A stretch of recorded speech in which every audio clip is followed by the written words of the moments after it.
법문 들으시는 모든 분들이 재앙은 소멸하고 소원은 성취해서 부처님 전에 복 많이 지으시기를 바라드립니다. 재앙을 축복으로 만드는 금강경 해설입니다. 오늘도 금강경 15분 복습 시간인데요. 세 번째 시간이기도 하고 복습 시간이기도 하는데 오늘 15분 복습을 하면서 특히 제목의 의미를 잘 설명하는 것은 매우 중요한 의의가 있다고 이렇게 생각합니다. 자, 요거 제목을 다시 말씀드리면 우리 큰 화재나 파산 이런 것만 재앙이 아니라고 제가 누차에 거쳐서 재앙의 뜻을 설명드린 적이 있었습니다. 즉 우리 마음속에 올라오는 사소한 불쾌감 이런 것들이 모두 다 재앙이다 이렇게 말씀을 드리고 이런 모든 불쾌감은 누가 준 것이 아니다. 나라가 주는 것도 아니고 부모가 주는 것도 아니고 누구 밖에 뭐가 주는 것 같이 보여도 천재지변 같은 재앙도 사실은 근본적으로 따져보면 다 내 죄업이 불러온 것이다. 이렇게 일단 이해하는 것이 밝은 지혜로운 판단이다. 이렇게 봐야 됩니다. 근데 순간순간으로 내 죄업이 불러오는 그 재앙을 우리는 잘만 하면은 그것을 다 축복으로 만들 수가 있다. 이런 뜻이 됩니다. 우리는 부처님께 바침으로써 안 된다라는 그런 사실을 된다로 바꿨던 경험이 있습니다. 또 모른다는 사실을 부처님께 바침으로써 알아진다라는 그런 사실을 체험한 적이 있습니다. 금강경 실천하는 사람은 다 그런 사실을 체험합니다. 그렇다면 또 재앙을 자꾸 바침으로써 축복으로 만들었다는 사실도 경험하고 있습니다. 그렇다면은 이런 우리 마음속에 어떤 위대한 힘, 부처님께 바치는 힘으로써 재앙을 순간순간 내 죄업이 불러왔죠. 그러니까 내가 불러왔으니까 내가 또 바꿀 수도 있는 겁니다. 축복으로 만들어야만이 금생에 성불할 수가 있습니다. 만일 이 올라오는 재앙을 소멸하지 않고 그대로 한을 품고 있다면은 그 한을 가지고 있는 한은 성불할 수가 없습니다. 우리 금강경에도 네 일체 재상하면 증명재불이다 그랬잖아요. 모든 상을 떠난 것이 바로 부처라고 그랬는데 마음속에 한을 가지고 있고 원망심을 가지고 있고 미련을 가지고 있다라면은 바로 부처가 아닌 것이죠. 부처가 되지 못하는 것이죠. 그러니까 순간순간에 오는 재앙을 다 바쳐야 돼요. 근데 우리는 바치는 능력이 없다고 생각하고 또 바치지도 못합니다. 그리고 괴로움을 그대로 안고 삽니다. 안고 사는 한은 금생에 못 밝아진다는 얘기입니다. 근데 금생에 밝아져야 이게 참다운 수련이고 참다운 종교고 이렇게 되는 거 아니겠어요? 그리고 제가 아는 금강경이 바로 금생에 밝아지는 가르침이다. 이렇게 알고 좀 배워왔기 때문에 또 그런 것 같아요. 그래서 순간순간에 올라오는 재앙을 눌러 참아서 언제 어느 때인가 해결이 되길 기대해서는 행복한 삶을 살 수도 없고 금생에 밝아질 수도 없다. 이렇게 말씀드리는 겁니다. 근데 금강경에 순간순간 올라오는 모든 재앙을 모두 다 축복으로 바꾸어서 어떤 한이나 원이나 미련이나 이런 것이 다 소멸이 됨으로써 금생에 밝아질 수 있게 하는 가르침. 이게 금강경이다. 이렇게 말씀드립니다.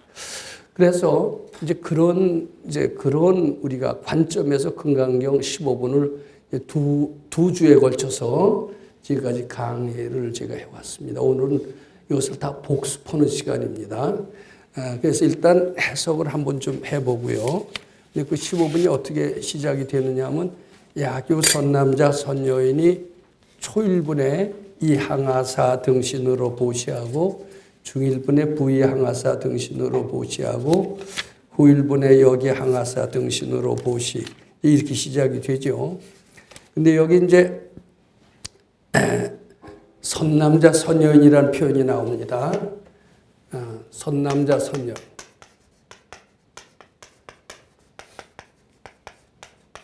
선여인이 이제 초일분, 중일분, 후일분 하루를 세 파트로 나눠서 아침에도 아주 좋은 일을 많이 해요. 항아사 등 목심으로 보시했다는 것은 좋은 일을 많이 했다는 뜻입니다.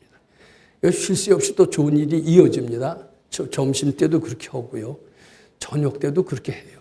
할 수 있는지 없는지 모르지만 하여튼 항아사 등 보시라는 것은 좋은 일이지만 보시 중에서도 가장 최상승의 보시는 목숨을 바쳐서 보시하는 거고, 공덕도 어떤 보시보다도 목숨을 바쳐서 하는 보시는 가장 크다. 이것을 우리가 어렵지 않게 이해할 수가 있습니다. 하루 종일 좋은 일을 이제 하는 겁니다. 아침에도, 점심에도, 또 저녁에도 계속 이제 좋은 일을 하는데, 그 복이 많겠죠. 복이라는 것은 지혜와 그 능력, 복력, 이것을 이제 그 복이라고 얘기를 합니다. 그런데 그 복도 이 금강경, 여기 문차경전하고 신심이 부력하면 이런 표현이 나와요. 여기 참 재밌는데, 문차경전하고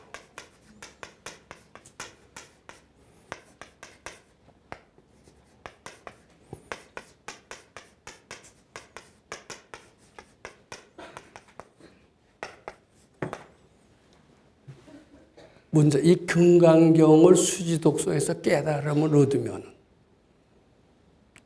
바로 우주가 내 것이 되기 때문에 아무리 좋은 일을 많이 하고 아침에도 좋은 일 많이 하고 낮에도 좋은 일 많이 쉴 새 없이 방심이라고는 하나 터지 않고 계속 좋은 일만 해서 그 복이 굉장히 많지만 그 복은 문차경전 신심부력한 그 복보다도 못하다라는 이야기입니다. 근데 이게 이해하기 어려운 것 같아요. 어렵고 저는 참 금강경이 대단하다라는 것을 강조하시기 위해서 이런 비유를 들은 것이다라고 생각을 하고 이 구절에 대해서 그렇게 실감을 느끼지 못했던 것 같습니다. 이제 그랬었는데 이제 금강경 자꾸 읽고 또 그리고 실천을 하려고 했고요. 그 세월이 저는 비교적 길었다고, 누구보다도 좀 많았다고 그렇게 생각을 합니다. 그러니까 생각을 해서 뭐가 달라졌느냐 하면 이 구절이 상당히 실감나게 다가왔어요. 이 복이 초일분의 이 항아사 등신 보시, 중일분의 부양하사 등신, 그만큼 좋은 일을 했는데 그 사람은 뭐 불가능이 거의 없을 겁니다. 인물도 헌하게 잘생길 거고 많은 사람들한테 공경을 받을 거고 돈 복도 막 말할 수 없을 거고 권력도 좋고 다 좋습니다. 그런데 죽음을 마음대로 하느냐? 요거는 아마 의문을 갖게 됩니다. 그리고 인격도 대단히 훌륭하게 되겠죠. 인격이 대단히 훌륭한데 너 나를 구분하지 않고 나보다도 남을 더 좋아하는 그런 인격까지 갖추느냐라고 질문을 하면은 아무리 좋은 일을 많이 했어도 나 자신보다도 남을 더 사랑할 수 있는 그런 인격까지 갖췄다라고 얘기하기엔 어쩐지 좀 부족합니다. 근데 나 자신보다도 여러 사람을 더 진정으로 사랑할 수 있는 사람이라면 진정 인격자라고 할 수가 있고, 진정한 인격자, 즉 진정한 인격자라는 것은 달리 말해서 아상이 그만큼 없어졌다는 뜻이 됩니다. 아상이 그만큼 없어졌다는 것은 우주와 더 일치했다는 뜻이 됩니다. 우주와 더 일치했다는 것은 바로 우주가 바로 내 것이다라는 그 뜻이 됩니다.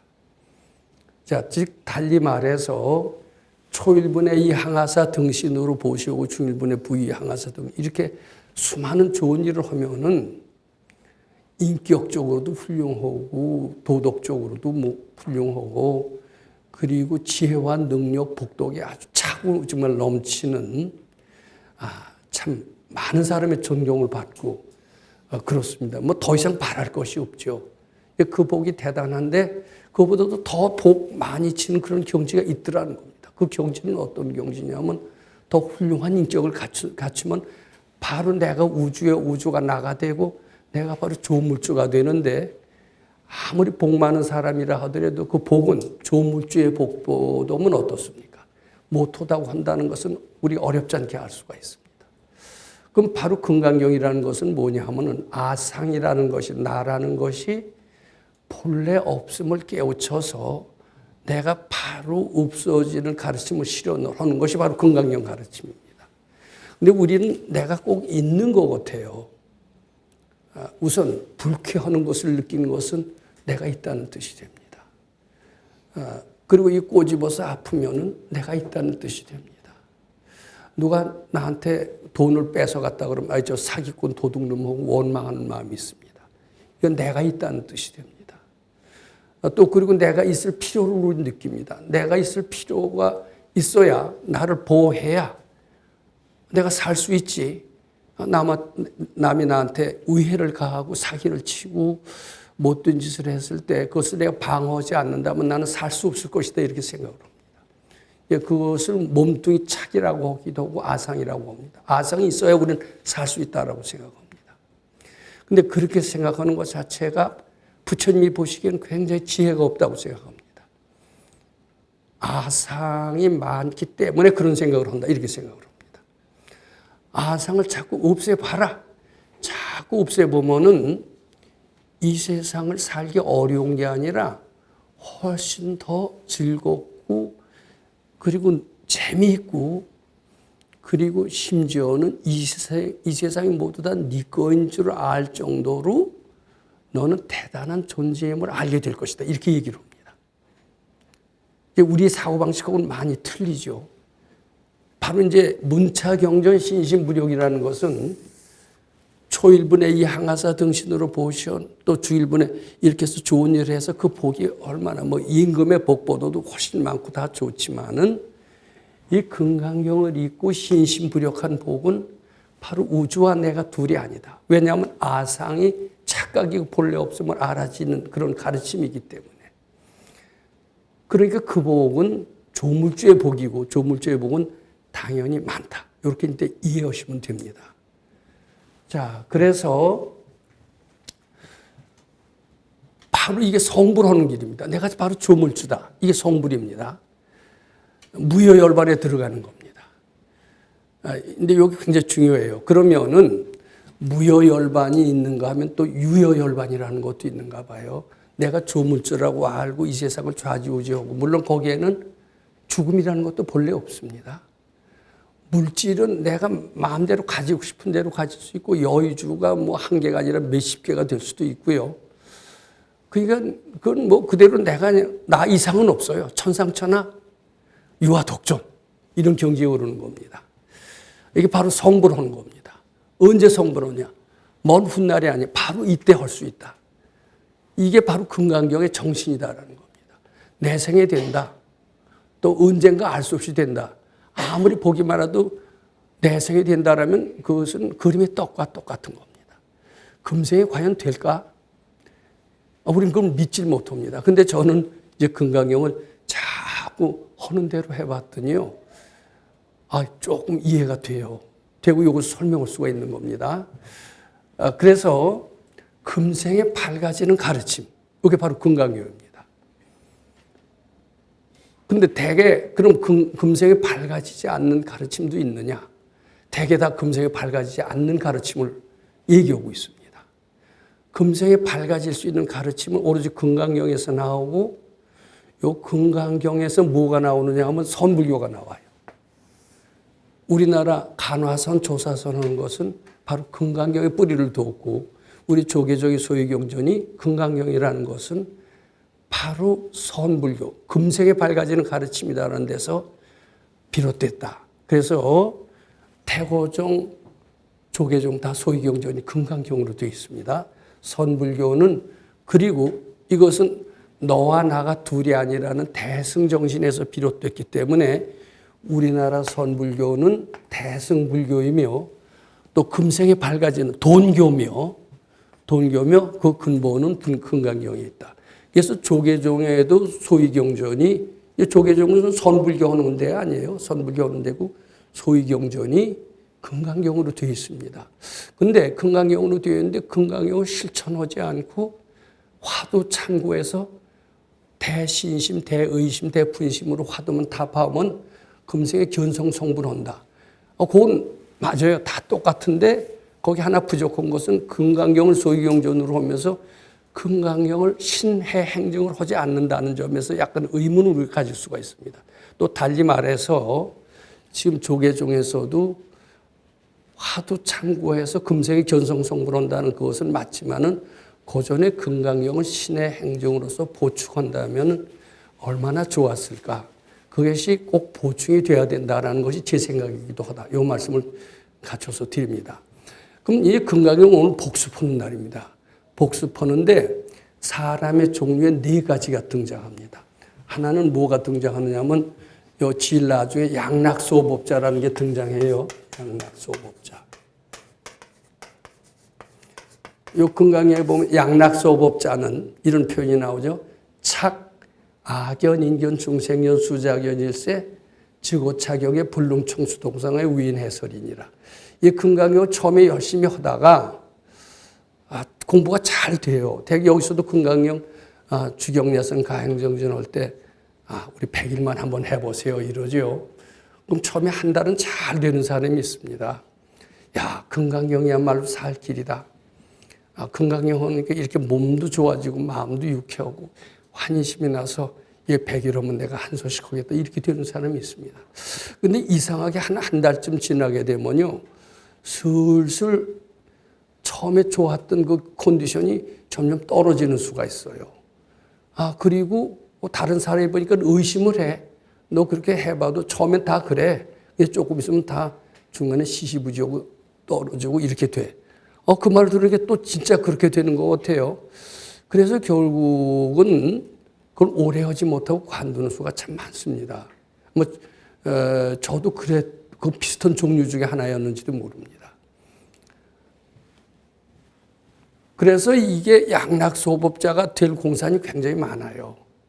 근데 이제 양락소법자는 그래서 중간경 하다가 굉장히 좋았다가 점점 시해서 결국 보따리 싸고 가는.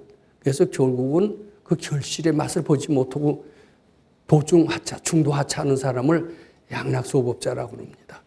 그 다음에 이제 여기 또 건강경 15분에 이런 표현이 나옵니다. 이 건강경은 불가사의 불가측량 무변공덕이니 굉장히 공덕이 많다는 겁니다. 지금 자기가 조물주가 되는 공덕이니까 대단한 거 아니겠어요? 그 이상이 없는 거죠.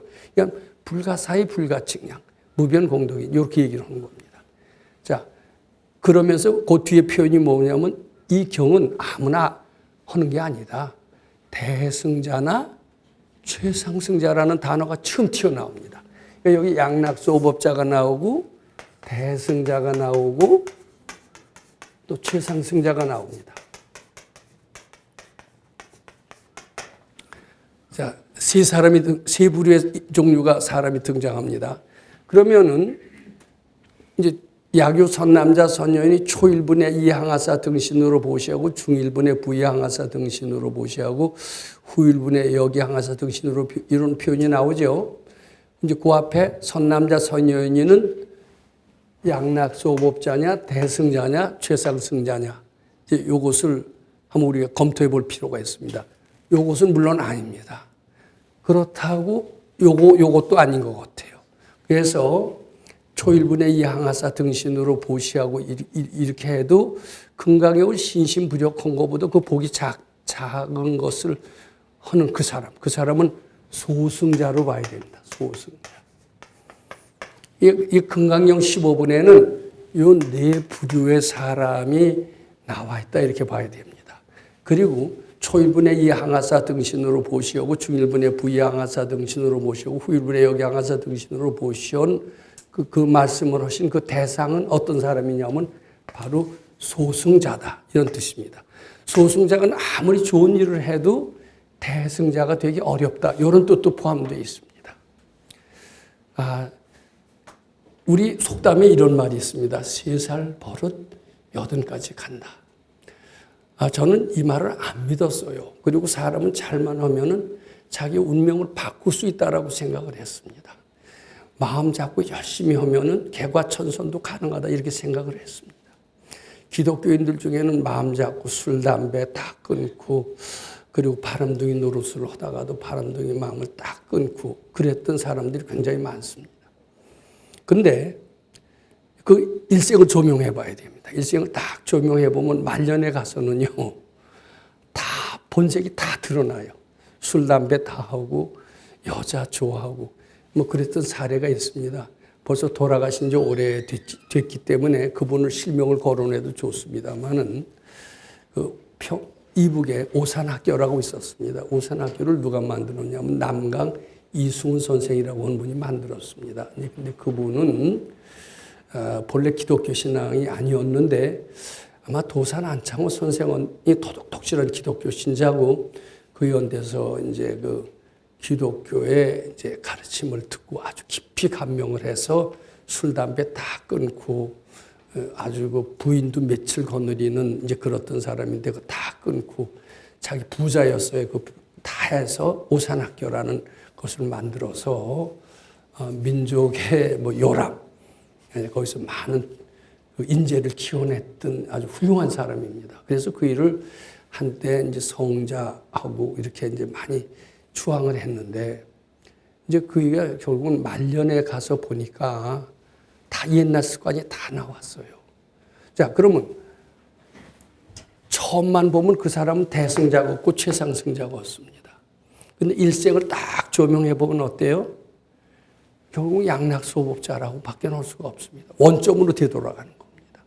제로섬 공덕입니다. 근데 이게 왜 이렇게 되느냐 하면 우리가 금생만 사는 게 아니에요. 여러 생, 수없는 많은 생을 쭉 사서 죄도 짓고 복도 짓고 많이 그랬습니다. 그래서 죄도 꽤 많이 쌓이고 복도 꽤 많이 쌓였는데 우리가 선택할 수 있는 폭은 지극히 좁아요. 그래서 대개는 거의 운명적으로 살 수밖에 없다는 것이 사람의 일생인가 봅니다.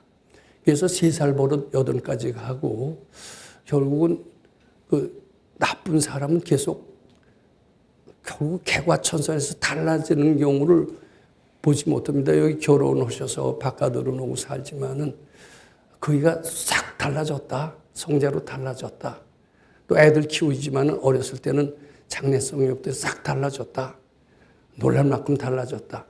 그런 거 보신 적 있으십니까? 친구들 중에서도 걔는 의지가 없더니 어느 날 갑자기 대단한 사람이 되었다. 아마 보신 적 있으십니까? 아마 거의 없을 거로 생각합니다. 3살 버릇 10대 간 데까지 아주 똑같이 그래요. 어떤 심리학자는 그래요. 초장에 바람 피는 남편은 빨리 이혼해라. 말년까지 그 버릇은 영원히 고치지 못하리라.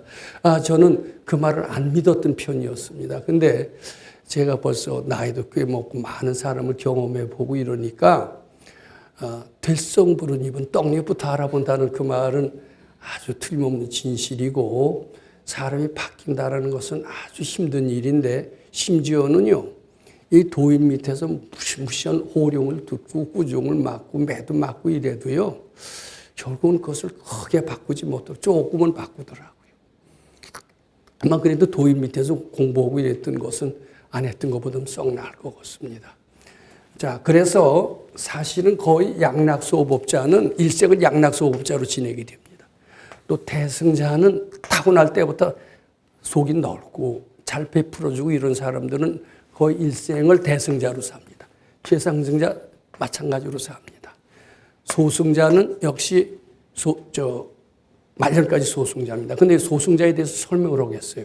이 소승자를 소인배로 알면 안 됩니다. 소인배에 대비되는 말은 군자입니다. 소인배는 탐진치가 많죠. 남이 거 짓고 가져오고요. 사람이 되더라도 남한테 베풀 줄 모르고 사기나 치고 도둑질이나 하고 이런 사람들이 다 소인배에 속합니다. 근데 소승은 소인배하고 틀려요. 소승자가 붙었어요. 승, 탈승자입니다. 뭐에 탔느냐? 성인의 수레에 탔다는 겁니다. 이분들은 성인이 될 소질이 있는 사람을 얘기합니다. 그러니까 굉장히 정직하고 성실하고 남한테 베풀어주기 잘하고 장래성 있는 사람, 또 성인이 될 수 있는 사람, 이것이 소승자입니다. 그러면 그게 대승자지 어떻게 소승자냐 이렇게 질문하실 수 있어요. 대승자나 소승자는 겉으로 보기엔 비슷할 수 있습니다. 그런데 한 가지 틀린 게 있어요. 우리는 아주 훌륭한 사람, 대통령이 훌륭한 사람이라고 칩시다. 또는 훌륭한 베스탈로, 교육자 중에서도 저는 훌륭한 사람이 사실 자세히 모릅니다만은 그러니까 슈바이처 같은 사람, 소크라테스 같은 사람, 이런 사람 대단한 성자처럼 보이고 대승자처럼 보이고 아마 대승자인지도 모릅니다. 근데 소승자, 대승자 참 구분이 어려워요. 근데 저는 이제 이렇게 구분할 수 있게 됐다고 생각합니다. 소승자와 대승자는 겉으로 보기엔 성실하고 정직하고 남한테 잘 베풀어주고 너그럽고 이렇습니다. 다 성인의 반열에 오르는 사람입니다. 소인배가 아니에요, 소승은. 근데 뭐가 틀리냐면 소승은 너 나는 개체가 다르다라는 겁니다. 내가 저 사람을 열심히 아무리 노력해도 저 사람을 제도할 수 없다고 보는 겁니다. 즉 우리 마음의 뿌리는 이제 육식이라는 게 있고 칠식이라는 게 있습니다. 우리 육식은 현재 의식을 얘기합니다. 저 사람의 현재 의식과 나의 현재 의식은 다를 수밖에 없습니다. 근데 뿌리로 들어가면요, 이 칠식, 저 사람의 칠식과 나의 칠식은 일치가 됩니다. 업보가 있기 때문입니다. 그래서 내 마음이 맑아지면은 저 사람 마음도 맑아질 수 있다라는 사고방식, 즉 업보 해탈을 하면은 서로 양쪽이 행복해진다. 이런 사고방식을 가진 사람은 대승자입니다.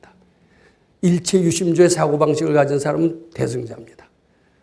그런데 내가 아무리 노력해도 저 사람을 변화시킬 수가 없다. 이런 생각을 가질 수가 있어요. 그 틀린 나쁜 사람이 아닙니다. 그러니까 나는 열심히 노력해서 자기 발전하고 내가 행복해지고 이거는 가능하다. 그렇지만 내가 아무리 노력해도 저 사람을 변화시킬 수는 없다. 이런 사고방식을 가지고 있는 사람이 있습니다. 즉 그런 사람이 소승자라는 거예요. 소인배하고는 많이 틀리죠. 그래서 이 사람은 열심히 노력해서 성인이 됩니다. 그 성인이 바로 아라한이고 벽지불이라고 경전은 그렇게 나와 있습니다. 우리나라에서 최고의 성자, 승자 같은 사람들은 많죠.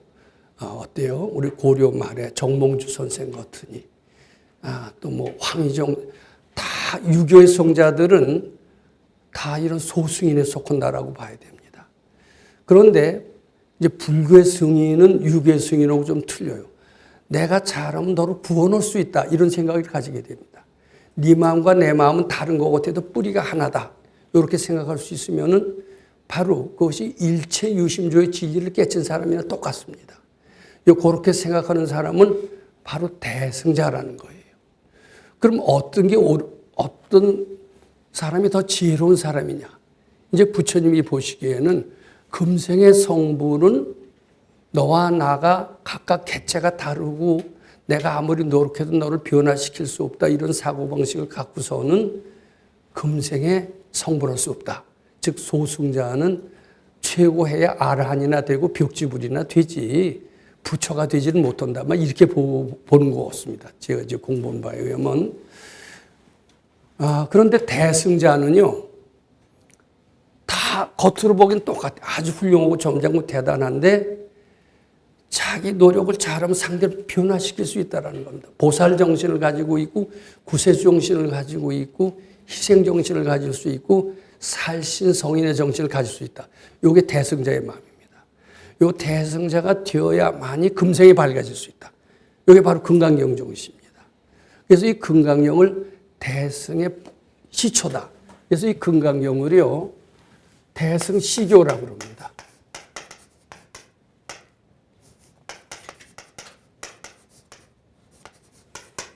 이게 즉 소승에서 대승으로 바꾸는 가르침이다라는 얘기입니다. 이제 그 속에는 바로 무엇이 들어가 있냐면 문차경전 신신부력을 하면은 이 경을 잘 실천하면, 즉 달리 말해서 일체 유심조의 진리, 공의 진리, 불의의 진리를 잘 실천하면은 바로 소승인이 대승이 된다. 이런 뜻이 됩니다. 그런데 금강경을 실천하지 않는 한은 영원히 소승인으로서 끝날 수밖에 없다. 이런 뜻이 됩니다. 아무리 좋은 일을 많이 해도 금생의 대승인이 되지 못하고 따라서 금생의 성불할 수 없다. 이런 뜻이 됩니다. 근데 요것은요, 참 믿기지 않은 얘기인데, 저는 이제는 좀 믿기고, 그리고 믿긴 결과, 제가 결론적으로 드리는 말씀은 한번 금강경을 해보시면은 믿게 됩니다. 이런 소리를 할 수밖에 없습니다. 근데 저도요, 제 개별적인 경험이지만은 저는 완전히 스타일이 소승식 스타일이었던 것 같습니다. 그리고 지금 절에서 스님들이 가르쳐 주시는 것은요, 완전히 소승식 스타일이에요. 전 네 일이나 잘해. 너 성실하고 정직하고, 그리고 남한테 잘 베풀어주고, 이렇게 하면 됐지. 그리고 능력자가 되고, 그럼 가정에서도 행복하고, 출가에서도 성인이 되고, 그 이상 뭘 바래요? 뭐 네가 감히 세상을 구제가 돼? 3살 버릇 8까지 간다는데 그렇게 못된 사람 어떻게 구제해? 네 속색이는 아들 개과천선해서 사람 만드는 거 봤어? 이렇게 얘기하면 맞는 것 같아요? 안 맞는 것 같아요? 맞는 것 같으니까 난 남의 일에는 노타치, 내 일만 잘한다. 이런 사고방식을 가지고 살아왔던 것 같습니다.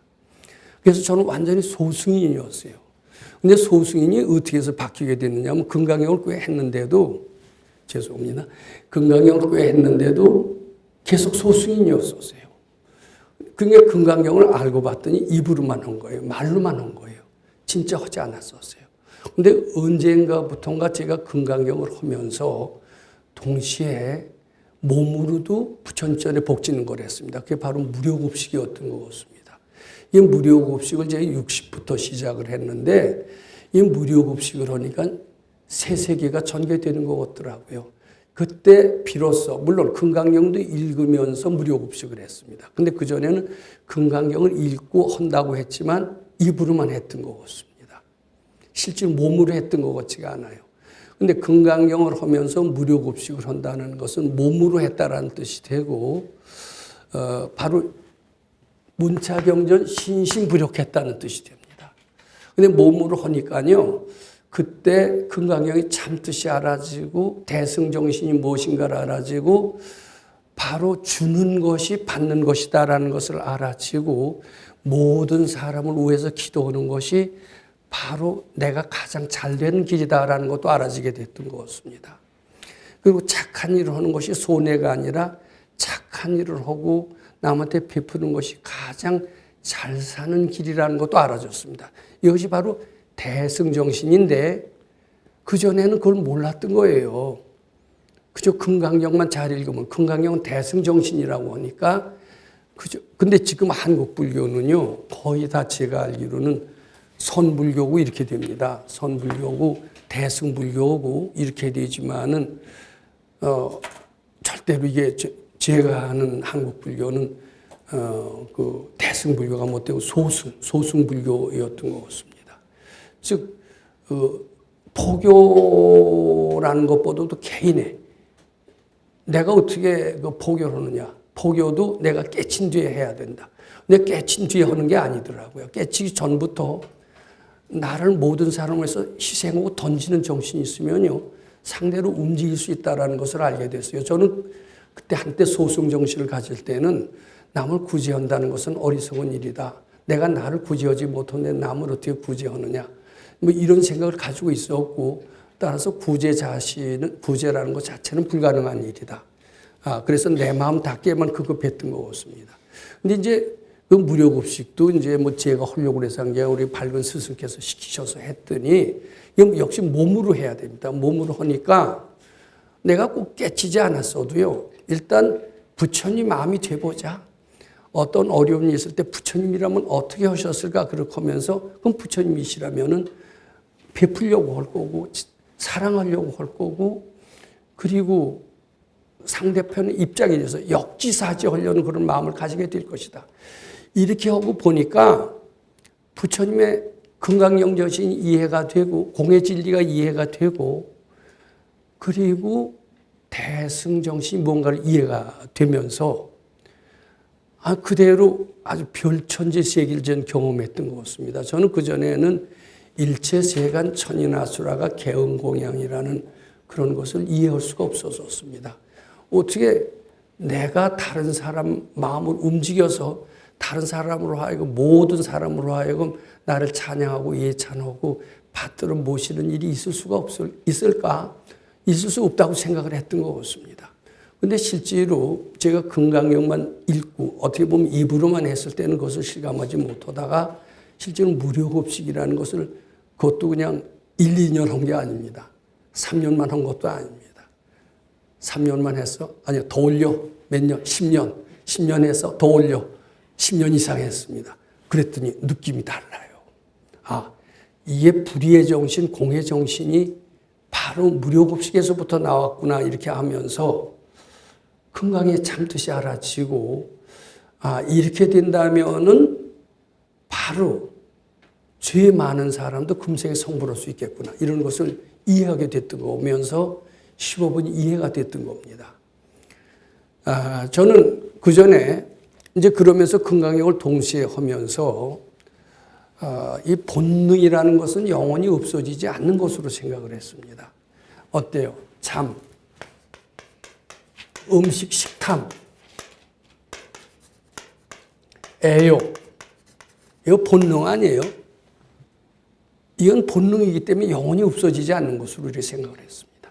천성, 저기 천품, 타고난 천품 있죠. 기질이 있죠. 이것이 어떻게 바뀌느냐? 바뀔 수 없다고 생각했습니다. 근데 금강경에는 뭐라고 가르칩니까? 네 생각은 모두 다 잘못이라고 가르쳤습니다. 착각이고 본래 없는 것이다. 죄라는 것도 본래 착각이고 본래 없는 것이다. 이렇게 가르쳤습니다. 우리의 평소의 사고방식을 완전히 뒤엎는 별천지의 가르침이었던 것 같습니다. 처음에 그게 믿어지지 않았던 것 같아요. 근데 믿지 않아도 좋다. 죽은 셈 치고 계속해서 되풀이 했던 것 같습니다. 근데 결국은 잠도 없어지고 식탐도 없어지고 애욕도 없어지면서 새로운 세계가 전개되면서 죄라는 것도 착각이 본래 없다라고 알게 되니까 금생성불이라는 것도 이해가 됐던 겁니다.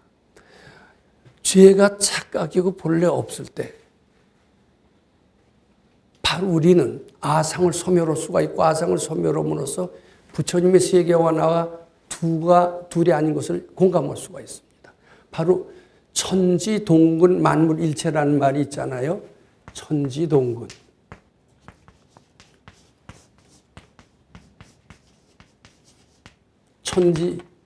천지인, 나가 다 한 뿌리다라는 거예요. 그 다음에 만물, 한 몸이라는 거예요. 만물일체. 그 뒤에 이런 말씀도 있죠. 동체대비라는 말이 있습니다. 동체대비.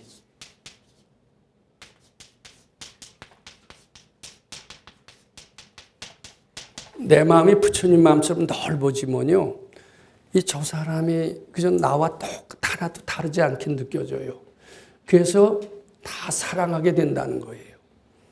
이제 그것이 제가 아직 거기까지 완전히 한 것은 좀 오랜 시일이 필요할지 모르지만 이제 실감은 나게끔 됐습니다. 제 마음이 그전보다 상당히 좀 너그러워졌고요. 저는 이제는 원수를 사랑하라. 이제는 말도 안 된다고 그랬어요. 근데 그 뒷구절까지 합니다. 원수를 사랑하라. 그 뒷구절이 뭔지 모르실 거예요. 자, 재행무상이다. 그리고 시생멸법이다. 이 뒷구절이 뭔지 아시죠? 재행무상 시생멸법, 그 뒤에는 생멸멸이 정멸우이라. 요거 우리는 열반경에 나와서 압니다. 근데 원수를 사랑하라. 원수를 사랑하면 뭐야? 뭐가 있어야 사랑하지. 우리 뒷구절은 몰라요. 저는 이제 알았어요. 원수를 사랑하라. 그러면 원수는 은인이 될 것이다. 뒷구절은 내가 만든 겁니다. 원수를 사랑해봐야 뒷구절을 만들 수가 있어요. 근데 기독교 믿는 이들은 앞구절은 잘 알아요. 근데 뒷구절은 대답할 줄 몰라요. 근데 원수를 한번 사랑해 보세요. 그럼 사랑했던 그 사람이 변화해서 은인이 되는 겁니다. 이런 원수 사랑한다는 그 원리를 알게 되잖아요. 그러면서 저는 소승자에서 대승자로 변화했고, 소승자에서 대승자로 변화하면서 잘하면은 우리는 금생 소불 같은 거 바라지도 않습니다. 바라도 성불이 돼도 부처님께 바치는 게 옳잖아요. 근데 그것을 이제 이해하게끔 됐다. 그러면서 천인아수라가 개응공양, 여불탐묘 이것을 이해하게 됐다. 그래서 금강경 15분을 아주 실감나게 잘 이해하게 됐다. 이 말씀 드립니다. 감사합니다.